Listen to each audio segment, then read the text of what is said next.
Assalamualaikum warahmatullahi wabarakatuh.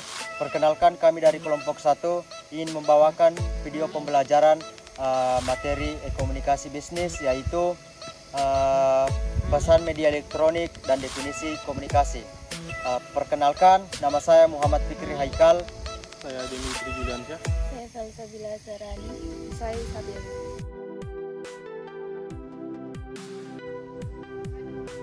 Baik teman-teman, materi pertama ialah membuat pesan untuk media elektronik.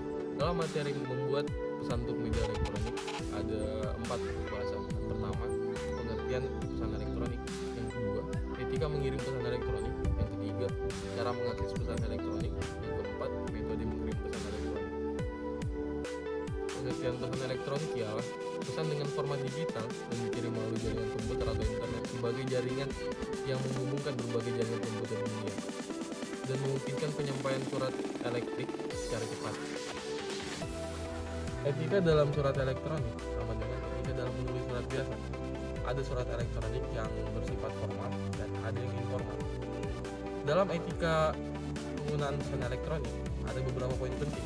Yang pertama, jangan mengirim pesan elektronik dengan lampiran yang terlalu besar, lebih dari 512 KB, 512 KB. Selain itu, perhatikan juga bahwa beberapa penyedia pesan elektronik juga menerapkan batasan tentang jumlah, jenis, dan ukuran surat elektronik yang dapat diterima dan dikirim komunikasi.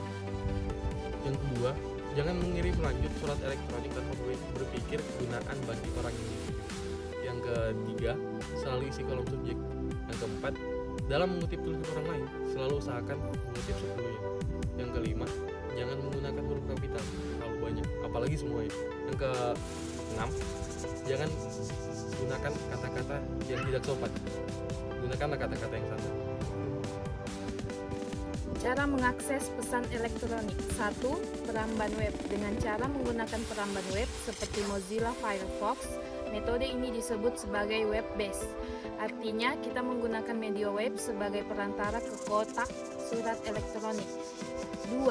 Email client. Menggunakan program mengakses surat elektronik email client seperti Eudora Mail, Outlook Express, Windows Mail, Mozilla Thunderbird, and Mood. Dengan menggunakan program seperti ini, seseorang harus mengetahui konfigurasi yang bisa didapat dari ISP.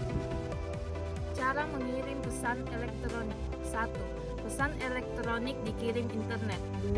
POP3 server penyedia surel penerima. 3.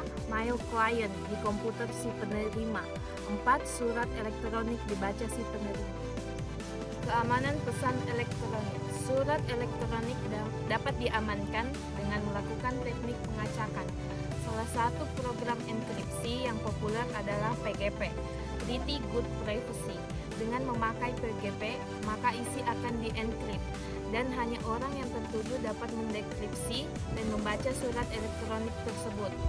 Kerugiannya adalah membuat repot pihak pengirim dan penerima, karena keduanya harus memiliki program PGP dan pengirim juga harus memiliki kunci umum penerima dan melakukan enkripsi pesan dengan kunci tersebut. Kesimpulan dalam membuat pesan dalam media elektronik adalah pesan elektronik juga mempunyai kerugian, tidak hanya keuntungan saja. Di samping pengiriman yang cepat dan mudah, Surat elektronik bisa saja dibuka oleh siapapun yang mengerti akan internet. Yang kedua yaitu definisi komunikasi. Pokok-pokok pembahasannya ya ada terdapat 4 poin. Yang pertama, pengertian komunikasi dan perbedaan komunikasi verbal dan non-verbal. Yang kedua yaitu unsur-unsur proses komunikasi. Yang ketiga yaitu fungsi komunikasi verbal dan non-verbal. Yang keempat yaitu bentuk komunikasi. Pengertian komunikasi. Istilah dalam bahasa Inggris yaitu communication, dalam bahasa Latin yaitu communicatus, yang mempunyai arti berbagai atau menjadi milik bersama. Komunikasi diartikan sebagai proses sering di antara pihak-pihak yang dilakukan aktivitas komunikasi tersebut. Menurut lexicographer, komunikasi adalah upaya yang bertujuan berbagi untuk mencapai kebersamaan. Jika dua orang berkomunikasi, maka pemahaman yang sama terhadap pesan yang saling ditukarkan adalah tujuan yang diinginkan oleh keduanya. Perbedaan komunikasi verbal dan non-verbal. Ada 2 poin. Ada perbedaan antara kedua sistem komunikasi. Pertama, komunikasi nonverbal yang dianggap lebih jujur jika pelaku verbal dan nonverbal yang tidak konsisten kebanyakan orang percaya perilaku nonverbal. Yang kedua, tidak seperti komunikasi verbal. Komunikasi nonverbal adalah multi disalurkan. Komunikasi verbal biasanya terjadi dalam satu saluran, komunikasi verbal lisan yang diterima melalui pendengaran, dan komunikasi verbal tertulis dapat dilihat, dirasakan, didengar, berbau, dan menciptakan. Dalam proses komunikasi terdapat 7 unsur. Yang pertama yaitu penerima, yang kedua yaitu ide, yang ketiga itu adalah encoding, yang keempat saluran komunikasi, yang kelima decoding, yang keenam penerima, dan yang ketujuh yaitu umpan balik. Fungsi komunikasi verbal dan nonverbal. Fungsi lain dari komunikasi nonverbal adalah mengatur pesan verbal.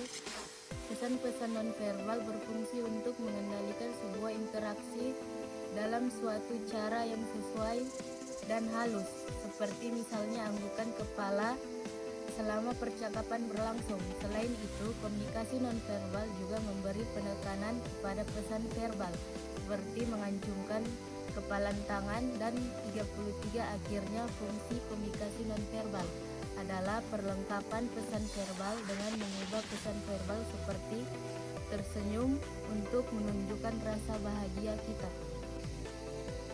Bentuk-bentuk komunikasi. Komunikasi interpersonal. Komunikasi interpersonal adalah komunikasi dengan diri sendiri. Hal ini menyangkut proses di saat diri menerima stimulus dari lingkungan untuk kemudian melakukan proses internalisasi. Komunikasi kelompok adalah interaksi tatap muka antara 3 orang atau lebih dengan tujuan yang telah diketahui. Komunikasi organisasi. Komunikasi organisasi secara sederhana dapat didefinisikan sebagai komunikasi manusia yang terjadi dalam konteks organisasi. Kesimpulan komunikasi adalah akhirnya fungsi komunikasi nonverbal pelengkap pesan verbal dengan mengubah pesan verbal, seperti tersenyum untuk menunjukkan rasa bahagia kita. Komunikasi adalah upaya untuk bertujuan berbagai untuk mencapai kebersamaan. Jika dua orang berkomunikasi, maka pemahaman yang sama terhadap pesan yang saling ditentukan adalah tujuan yang diinginkan oleh keduanya.